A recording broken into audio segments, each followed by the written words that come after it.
देखिए, जातियों की बात जहां तक आती है, वैसे जनगणना तो केंद्र का डोमेन बनता है, लेकिन राज्य सरकारें अपने हिसाब से अपना डेटा कलेक्शन करने का सबका काम है। लेकिन जहां तक जनगणना की बात आती है, जातियों की बात आती है, तो हमें याद आता है आर्टिकल 15, जहां से ये विवाद शुरू होता है, आर्टिकल 15(4), आर्टिकल 16(4). तो आर्टिकल 15 जो उस समय ड्राफ्ट कॉन्स्टिट्यूशन का आर्टिकल 9 हुआ करता था, उस समय बाबा साहब अंबेडकर के सामने ये बात आई कि जातियों को रिजर्वेशन में रख दिया जाए। तो उन्होंने इसका विरोध कर दिया था और उस समय उन्होंने कहा कि नहीं, हम एक अनुसूची बनाएंगे, उस अनुसूची का एक आयोग होगा, वो आयोग ये तय करेगा कि किस किस क्राइटेरिया के आधार पर कौन सी जातियां ऐसी हैं जो अभी मार्जिन पर हैं, और उन जातियों को अपग्रेड करने के लिए, समाज में सही स्थान देने के लिए उनको ऊपर लाना है और उनको रिजर्वेशन का लाभ देना है।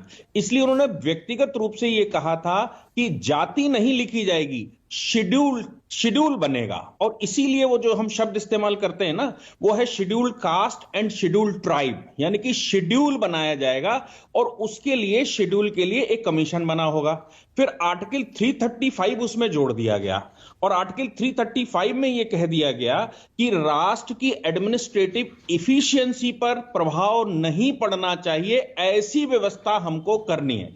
तो जहां तक मैं समझता हूं कि जातियों को बाहर दोबारा लाना, ये ओरिजिनल कॉन्स्टिट्यूशन का जो मैंडेट है, उस मैंडेट को सही से सपोर्ट नहीं करता। इसीलिए 1951 में जब ये जाति जनगणना का नंबर आया, तो माननीय गृह मंत्री जी ने उस समय उसको डिनाई कर दिया था, क्योंकि ये जो हमारी समस्या है भारत की, चाहे वो मुगलों के टाइम की हो, चाहे वो अंग्रेजों के टाइम की हो, जातियों के साथ उन्होंने ये गेम किया था। इसीलिए वो जाति जनगणना और जातियों पर ज्यादा फोकस करते थे।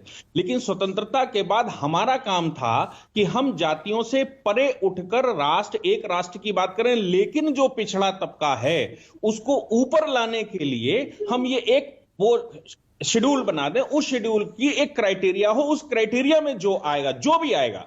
इसीलिए जातियां, आपने देखा होगा कि शेड्यूल ट्राइब, शेड्यूल कास्ट का जो बॉक्स है, उस बॉक्स में आती जाती रहती हैं। कभी जब कमीशन रिकमेंड करता है तो कभी कोई जाति एससी हो जाती है, तो कभी कोई जाति ओबीसी भी हो जाती है। क्यों? क्योंकि वो क्राइटेरिया में फिट बैठेगा तो आएगा, नहीं बैठेगा तो नहीं आएगा।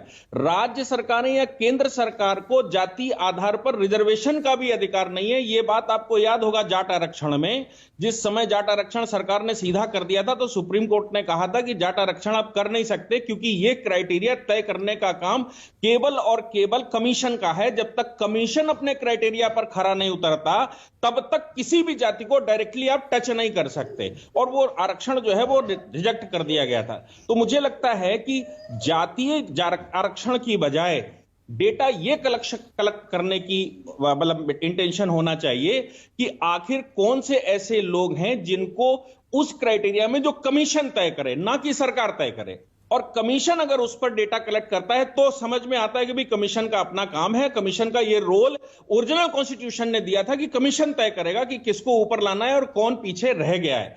लेकिन सरकारें जब इसमें इन्वॉल्व होती, जैसे मनमोहन सिंह जी की सरकार इन्वॉल्व हो गई थी, तो फिर ये समस्याएं कॉन्स्टिट्यूशनल ओरिजिनल मैंडेट के विरुद्ध जाती हैं। जो मुझे अभी तक समझ में आया, ये ओरिजिनल कॉन्स्टिट्यूशन की बात है। मतलब इसको चैलेंज किया जा सकता है, जातिगत जनगणना को सुप्रीम कोर्ट किया जा सकता है, बिल्कुल किया जा सकता है। लेकिन सुप्रीम कोर्ट में इस तरह के मामले और आते रहे हैं। आपको याद होगा कि जो प्रमोशन में रिजर्वेशन है, प्रमोशनल रिजर्वेशन के लिए सुप्रीम कोर्ट में जब बात आई, तो सुप्रीम कोर्ट ने कहा था कि भाई आपके पास जब तक डेटा कलेक्शन नहीं है, तब तक आप उसको ये प्रमोट नहीं कर सकते। पहले डेटा कलेक्ट करिए कि उनका प्रतिनिधित्व कितना है, कितना होना चाहिए, कितने लोग हैं, कितने नहीं हैं, और सामाजिक रूप से कितने % पिछड़े हैं। तो मुझे लगता है कि डेटा कलेक्शन करने में कोई समस्या नहीं है, लेकिन उसको जाति नाम देने में समस्या आ जाती है, क्योंकि ये ओरिजिनली हम जातियां समाप्त करना हमारा उद्देश्य है, जातियों को बढ़ावा देकर स्थापित या प्रतिष्ठित करना नहीं है।